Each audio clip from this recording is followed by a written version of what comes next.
Close your eyes for a second and imagine standing on the burning, sun-scorched, unforgiving sands of 18th century Egypt. Imagine looking out toward the horizon and staring down a literal human wall of 20,000 of the most terrifying, ruthless, and deadly elite cavalrymen ever assembled on planet Earth. These were not ordinary men. These were warriors mounted on swift, purebred Arabian warhorses, beasts trained for war since birth. They were draped in gold-embroidered silk, layered over heavy steel chainmail armor, and held double-edged scimitars forged from legendary, wavy Damascus steel. For over 600 continuous years, 6 whole centuries, no Western European army had ever managed to break these horsemen on an open battlefield. They were not viewed as simple soldiers. In the eyes of the world, they were an unstoppable force of nature, an immortal military dynasty carved directly into the ancient desert sand. But on July 21, 1798, a 28-year-old French general named Napoleon Bonaparte marched his exhausted, starving, and heat-stricken army straight into the shadow of the Great Pyramids of Giza. He brought with him a tactical vision so absurdly daring, so ruthlessly calculated, and so mathematically precise, that it was either going to be recognized as his absolute military masterpiece, or result in his total, gruesome, and utter annihilation. What unfolded over the next 120 minutes at the foot of ancient Giza didn't just shock the modern world, it completely erased a 600-year-old ruling empire in a single afternoon. But the real secret behind Napoleon's mathematically impossible victory isn't what your basic high school history textbooks tell you. It wasn't just superior European gunpowder technology, and it certainly wasn't sheer luck or chance.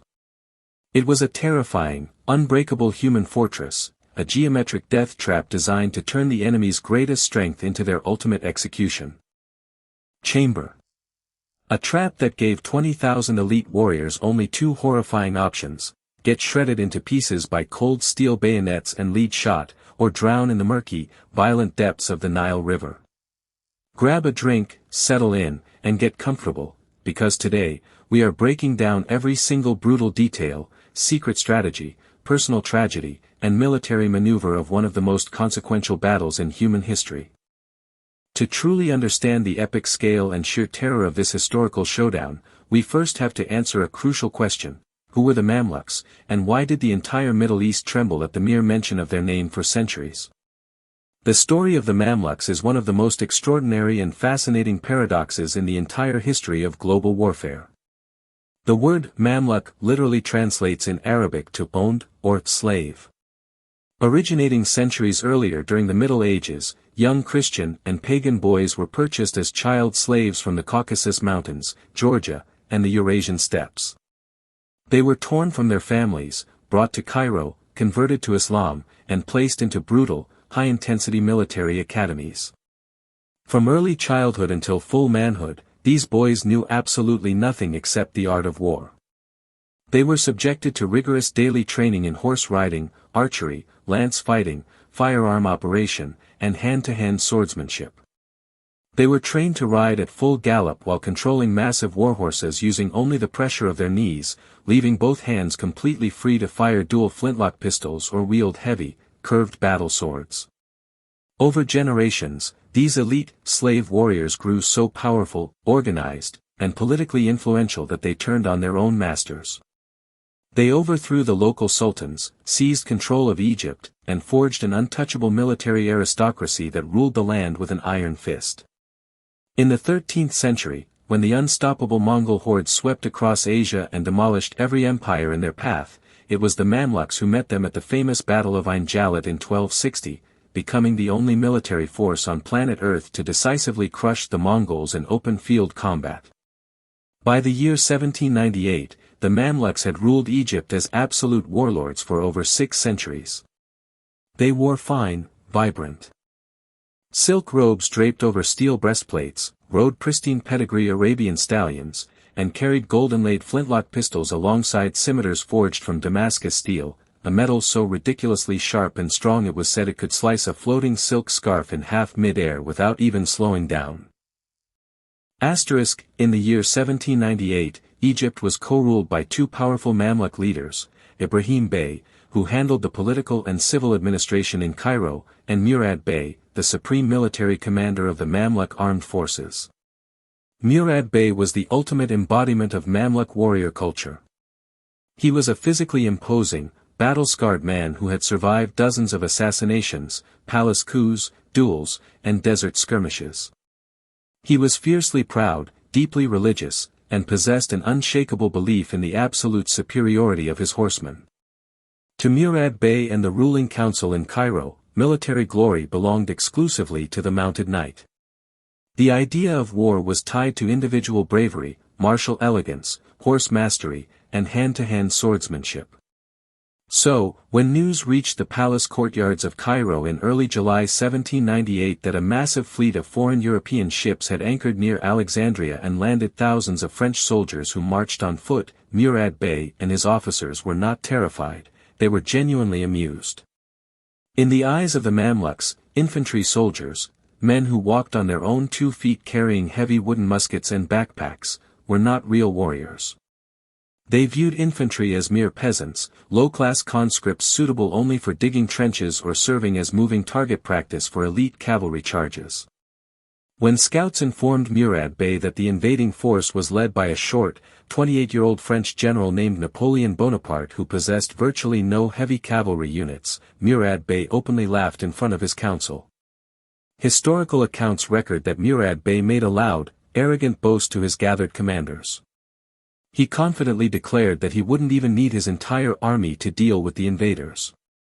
He claimed his horsemen would simply ride out into the desert sand, ride over the French soldiers like grass, chop off their heads like ripe watermelons, strip their bodies of European gold, and be back in their Cairo mansions in time for evening dinner.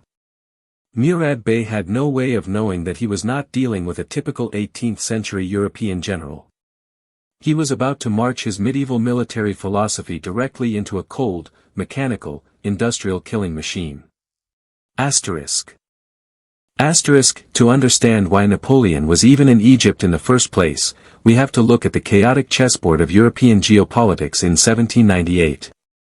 The French Revolution had rocked the continent.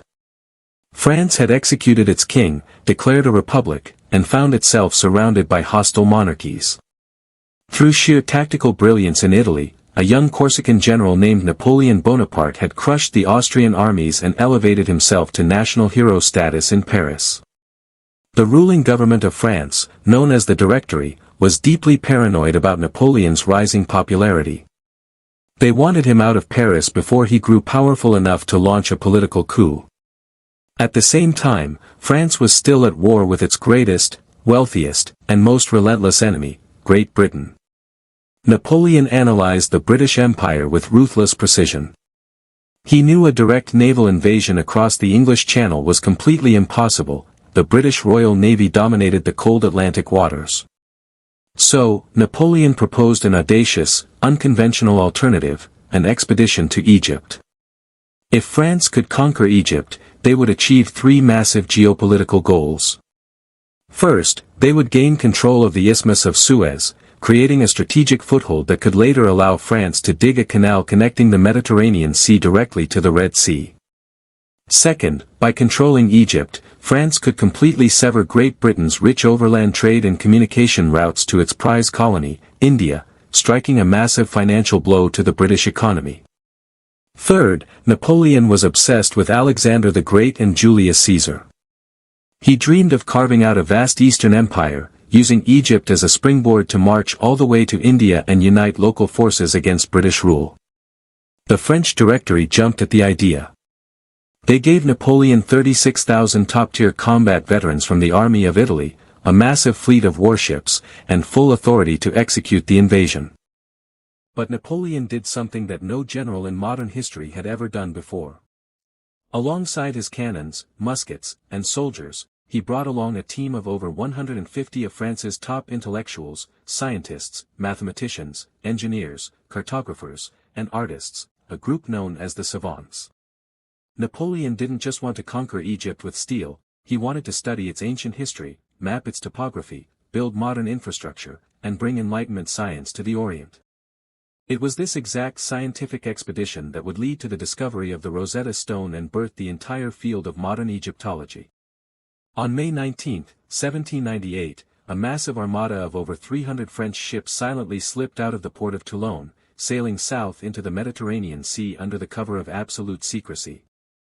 The voyage across the Mediterranean was a high-stakes game of hide-and-seek played out on a massive ocean canvas. The British government had caught wind that a massive French fleet was assembling, but they had no idea where Napoleon was heading. Was he going to attack Ireland? Was he heading to Portugal? Or was he planning to sweep around to Britain itself? They dispatched their most aggressive, relentless naval commander, Admiral Horatio Nelson. Nelson took a fleet of deadly British battleships and scoured the Mediterranean, hunting frantically for the French Armada. What followed was one of the most unbelievable near-misses in naval history. On the foggy night of June 22, 1798, the British fleet actually passed right alongside the French Armada in the dark off the coast of Crete. Neither fleet saw the other due to dense fog and heavy waves. Nelson guessed that Napoleon was heading for Egypt and sailed full speed to Alexandria. But because the British ships were lighter and faster, Nelson actually arrived in Alexandria before the French did. Finding the port calm and completely empty, Nelson assumed he had guessed wrong, turned his ships around, and sailed off to search the coast of Turkey. Just 48 hours after Nelson left, on July 1, 1798, Napoleon's massive fleet pulled up to the shores of Alexandria. Knowing that Nelson could return at any second, Napoleon couldn't wait for ideal weather conditions. He ordered an immediate amphibious landing in rough seas during a pitch-black night. Hundreds of wooden rowboats capsized in the heavy surf, drowning scores of French soldiers before they even touched land. But by morning, Napoleon had managed to land nearly 5,000 troops on the beach. Without waiting to unload his heavy artillery or supplies, he immediately marched his men directly toward the walls of Alexandria. The local Ottoman garrison in Alexandria attempted to defend the ancient walls, throwing down rocks and firing old muskets. But the battle-hardened French infantry breached the gates within a few hours, swarmed the streets, and captured Alexandria before midday. Napoleon had secured his beachhead. But his true nightmare was just beginning. If capturing Alexandria was easy, the next phase of the campaign proved to be a living hell that almost destroyed the French army without a single major battle being fought. To reach Cairo, Napoleon had two choices: follow the longer, winding path along the Rosetta branch of the Nile River, or take the direct route straight across the Damanhur Desert. Eager to capture Cairo before the Mamluks could organize a defense, Napoleon chose the direct desert route. It was a catastrophic decision. The French soldiers were wearing thick, heavy, dark blue woolen uniforms designed for cold European winters. They were carrying 50-pound equipment packs, heavy muskets, and limited iron rations. As they marched deeper into the Sahara, the temperature plummeted them into an oven, reaching over 115 degrees Fahrenheit in the shade. The intense desert glare off the pale sand caused a medical condition called military ophthalmia, leaving thousands of soldiers temporarily or permanently blind. Fresh water ran out within the first 24 hours. The local Bedouin desert tribes had retreated ahead of the French column, tossing dead animal carcasses into fresh water wells or filling them up with sand. The next phase of the campaign proved to be a living hell that finally reached the French desert village without a single major battle being wells and empty mud houses. To reach Cairo, desperate men fought each other over muddy puddles of dirty water, winding path along the Rosetta branch of the Nile River, or take the direct route straight across the Damanhur hundreds of lives daily. Eager to capture Cairo, soldiers collapsed in the sand, vomiting from heat exhaustion. Napoleon chose the direct desert route. Their comrades, too weak and dehydrated to carry them, had no choice but to leave them behind to die in the sun. Heavy, dark blue woolen uniforms designed for cold European winters. Discipline broke down completely. They were carrying 50-pound equipment packs, officers openly wept in front of their limited iron rations. General Jean-Baptiste Kleber and General into the Sahara threw their hats onto the sand into an oven, rage, reaching over 115 degrees Fahrenheit in the shade. The intense desert glare off the pale sand caused a medical condition called military ophthalmia, leaving thousands of soldiers temporarily or permanently blind. Fresh water ran out within the first 24 hours. The local Bedouin desert tribes had retreated ahead of the French column, tossing dead animal carcasses into freshwater wells or filling them up with sand. When French soldiers finally reached small desert villages, they found dry wells and empty mud houses. Desperate men fought each other over muddy puddles of dirty water, swallowing silt just to wet their swollen, cracked tongues. Heatstroke claimed hundreds of lives daily. Soldiers collapsed in the sand, vomiting from heat exhaustion. Their comrades, too weak and dehydrated to carry them, had no choice but to leave them behind to die in the sun. The psychological toll was even worse. Discipline broke down completely. Officers openly wept in front of their men. General Jean-Baptiste Kleber and General Joachim Murat threw their hats onto the sand in fits of rage, cursing Napoleon for dragging them into this hellscape. Several high